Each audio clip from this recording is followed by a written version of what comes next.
One thing that I think really holds a team together in the absence of a coach is having shared goals, and not only knowing what those goals are, but how collectively you're going to get there. For example, at the beginning of every season, my team on the very first day of preseason would come together and have a locker room meeting without the coach, where we all just talked about what expectations we had for each other, not only as humans but also as teammates, as well as what goals we wanted to accomplish by the end of this season and how we were going to get to that point together. That way, from day one, we were starting out with common goals, knowing how we wanted to get there, but also knowing what expectations we had of each other, so that throughout the season we could always come back to those, point them out, and be like, here's what we're striving for, here's what we expect of each other, now let's get it done. Hello, Patriots. How to build team chemistry. As a team, you have to have a common goal. You have to figure out how you're going to achieve that common goal, and you have to hold each other accountable to move towards that goal. Realize that you doing your job alone is not enough for you to succeed. You have to figure out how to bring your team with you. Alright, so I would say what holds the team accountable when Coach isn't around would be the team leaders, the team captains that have the title to lead by example when Coach is around and even when he isn't. They're the players that other players can follow. And also it takes self-discipline out of the other players, a desire to want to be great and want to follow the team goal and meet the team goals when Coach is around and even when he isn't around. My name is Vicki Orr Wiley. I played basketball at Auburn from 1985 through 89, and during that time we made it to the Final Four 3 consecutive years, 2 of my years as a player and then 1 year as an assistant coach.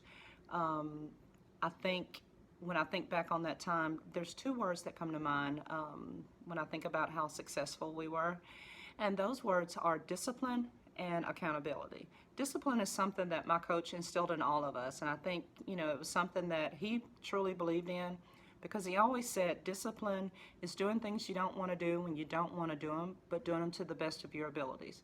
And I have to give him credit and his assistant coaches credit, because they knew the type of players we needed in our system, and they knew the people who could give their all and be disciplined at all times on and off the court. The other word is accountability. Accountability is something that, he knew that he didn't need to hold our hand or help us work through problems. He had strong enough people on that team who could be leaders. Everyone on that team could have been captain, but we decided early on, in order for us to be successful, that we would hold each other accountable on and off the court, whether it was helping someone learn a play or if someone overstepped their boundaries and did something that would jeopardize the team's success. We had no problem getting in that person's face or sitting them down and having a conversation with them. So if there were 2 things that I think sums up why we were successful at Auburn back then, I would say discipline and accountability.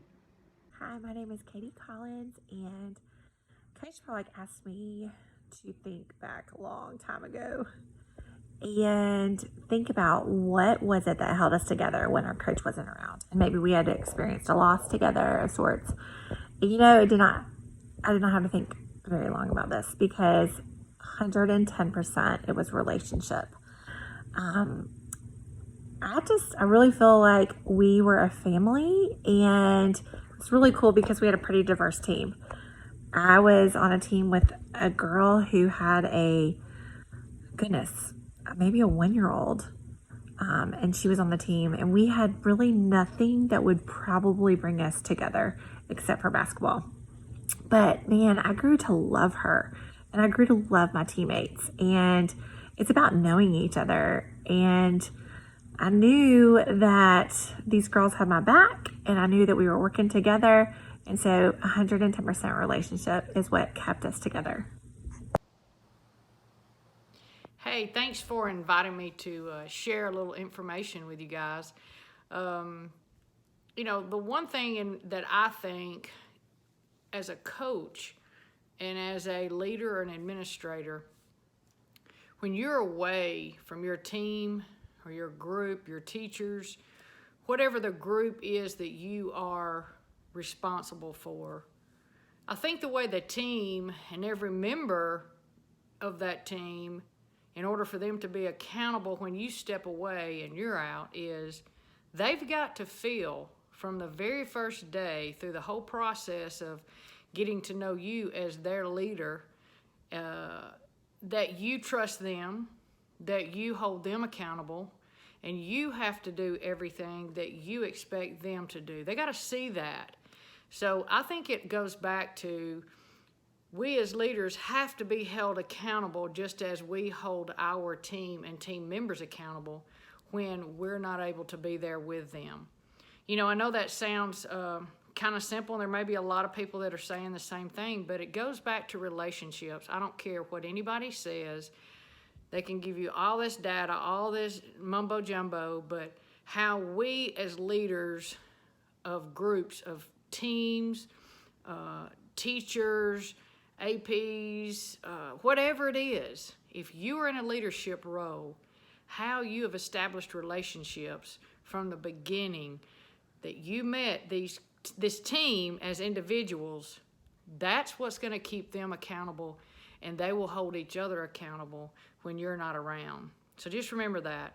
It's all about relationships. It's not complicated. And if you can create a positive, caring, loving relationship with your teams, they will always stay accountable to you, because you know what? They don't want to disappoint you because you don't want to disappoint them. Anyway, I hope this helped. Hope that maybe you got some insight out of this. Thanks. I was asked to answer the question, what kept us together as a team when Coach Spurlock was not around?